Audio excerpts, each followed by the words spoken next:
Hello, darlings. You've all heard of Marilyn Monroe. Some of you know Bridget Bardot.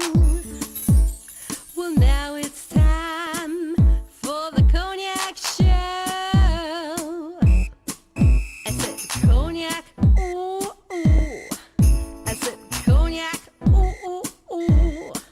I'm your bubbly blonde, fabulously dressed to impress. One of a kind girl. I was brought into this world wrapped up in pearls. I love to mingle, though my husband reminds me I'm not single.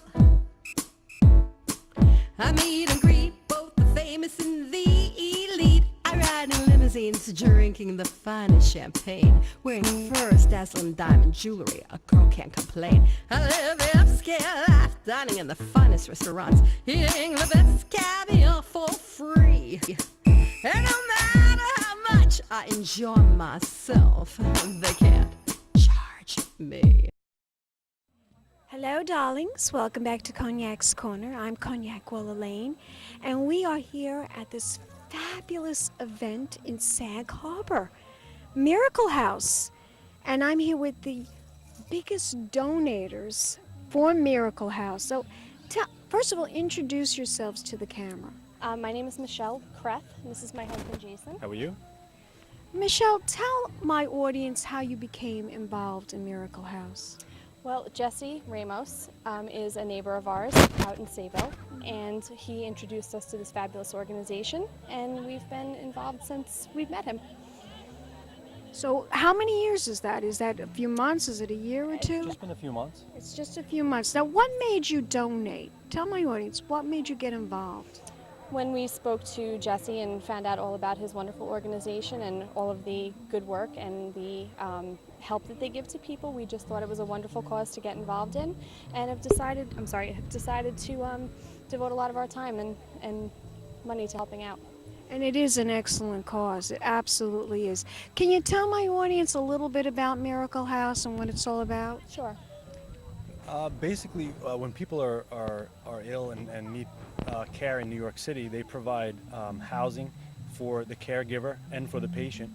When they come here, and they typically they would be in town, for some period of time for treatments, say on a weekly basis or what it is, and they provide some volunteer services to the caregiver and to the patient, and they just basically, it's a support system for them, and it gives them a place to stay and alleviates some of the costs of the family members when they have to come to town and stay there, when caring for a family member who's seriously ill. So that can be a huge undertaking, obviously, for a lot of these families. So by providing that, it gives them a little bit of a financial support, and they don't have to pay for the housing, and they can be close to their family and the people that are in need.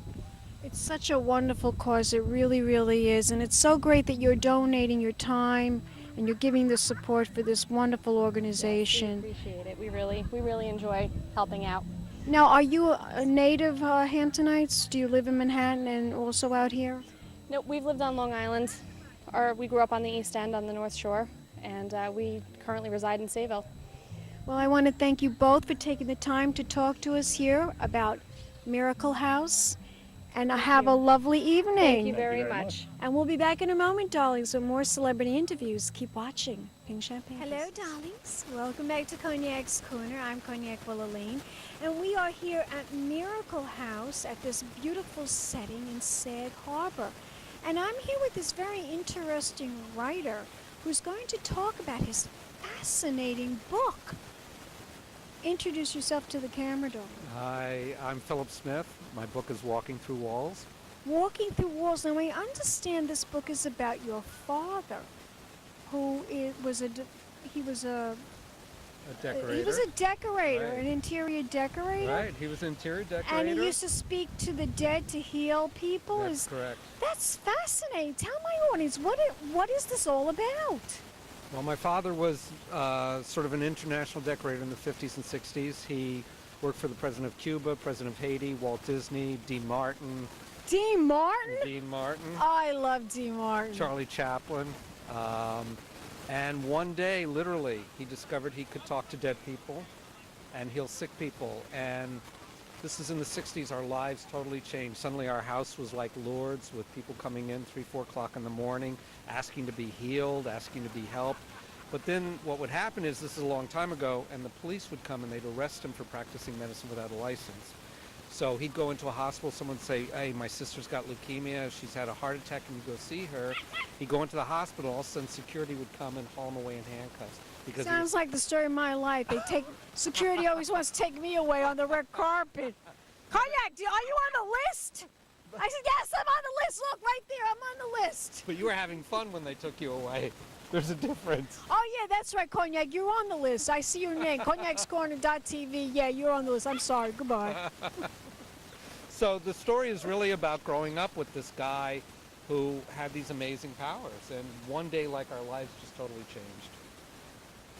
Was he really psychic? Oh, my Did this God. just come to him? I mean, all of a sudden? Well, it sort of came to him all of a sudden, but if you look at his diaries from 1925, there's an entry, he would record his dreams, and there's one entry where he had a dream of a freight train crashing in the desert and children screaming. And you turn the page of the diary, and the next day he says, I woke up, front page of the newspaper was children killed in train wreck in the Nevada desert. So he was 21 at the time, back in 1925, so he's already having these psychic premonitions. And it took like another 40 years before this thing really manifested. That's amazing. That really is amazing. The book is kind of like I Dream of Jeannie. It's very funny, but what he did was real. And the book is based on hundreds of hours of audio tapes. He taped all his healings, all his phone calls he would tape. All people would write in letters. And What was his most difficult healing? Can you recollect anything that was most difficult? Well, it was not just backaches and colds, but people with leukemia. There are letters actually on the website where Diseases, people that were, life-threatening diseases that they were going to die. they were going to die. And don't forget, back then, this is in the 60s and 70s, there were no CAT scans, there were no MRIs, and the doctors, there was no Lipitor. I mean, medical science was pretty primitive back then, and the people my father saw were really, they had no hope. I mean, medicine had basically said, go home and die. Yeah, he was pretty much their only hope. That's correct. I think he treated everything. There's letters where people would bring babies in who couldn't see or couldn't hear, and they would leave and take the baby to the hospital. The audiologist would test. Also, they'd stop the test because the baby's hearing is now perfect. That is unbelievable. Yeah. And he'd come in still to the office, to his design studio, and say, well, Lou, I'm looking for like a new set of drapes. We want to redo the living room. And he'd look at the woman and say, well, we'll get a new couch, but I think your husband has prostate cancer. And it was just, oh my God. It was, so people came to him for healing and decorating. They got kind of a little Healing bit of and decorating. both. Wow. Which a good decorator should heal, basically. Yeah. Make things pretty, you feel good, you're healed. Unbelievable. This is an unbelievable story. Tell my audience the name of the book again. It's called Walking Through Walls by Phillip Smith. Okay, is there a website that they can go to find out more information about this Sure. book? The website's actually very interesting. It's walkingthroughwallsthebook.com, and it's kind of a museum to my father. It shows his healing tools. It shows actual letters from people that he healed. It shows dictation from the spirits. He would get up every morning. They'd wake him up, and at 4 a.m. he'd start writing down. He left behind like 5,000 pages of spirit dictation on how to heal, different healing methods. It was like a correspondence school. Unbelievable. Yeah, it's actually a great, so he was a great father, but it's an interesting story. One more time, the website. Walkingthroughwallsthebook.com. Fabulous. You're going to give me a kiss goodbye, Thank you, darling. Joan. Thanks for having me. We'll be back in a moment, darlings, with more celebrity interviews. Keep watching. Pink Champagne Kisses. For the Cognac Show. I said cognac, ooh, ooh. I said cognac, ooh, ooh, ooh. I'm not playable. This has been a Crybaby Productions, darlings.